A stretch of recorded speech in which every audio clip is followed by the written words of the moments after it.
शाम पूरी तरह से ढल चुकी थी। गहरा अंधेरा छाने लगा था। तथागत गौतम बुद्ध ने शिष्यों को विश्राम करने का आदेश दिया। सभी शिष्यों ने बुद्ध के आदेश का पालन किया और विश्राम करने के लिए एक उचित स्थान का चयन कर लिया।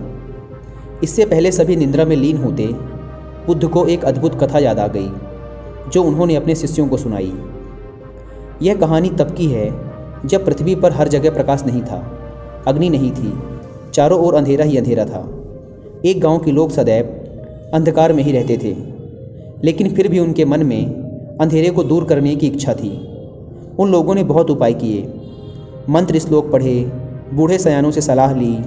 जब सब बेकार चला गया तो एक दिन बैठकर अंधेरा भगाने की समस्या पर सामूहिक चर्चा की गई। आम सहमति से फैसला हुआ कि गांव के सब लोग अंधेरे को टोकरियों में भर भर के उसे गहरी खाई में डाल दें।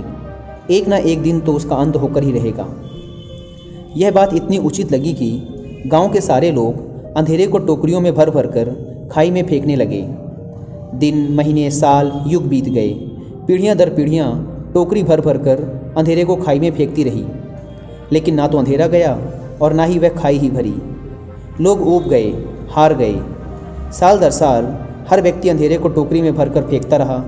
अंधेरे को फेंकना एक प्रथा बन गई। फिर एक नई पीढ़ी आई, उसे यह रिवाज निरर्थक लगी।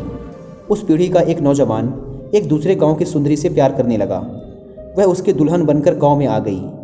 पहले ही दिन उसकी सास, ननंद, ससुर, जेठ, देवर, देवरानी सब उसके पीछे पड़ गए कि गृह प्रवेश बाद में होगा, पहले 5 टोकरी अंधेरा भरकर इस खाई में फेंको।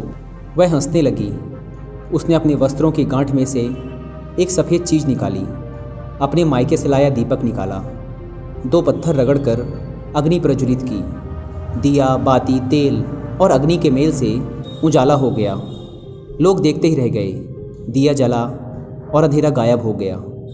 उस दिन से उन लोगों ने अंधेरे को फेंकना छोड़ दिया, क्योंकि वे लोग दीपक जलाना सीख चुके थे।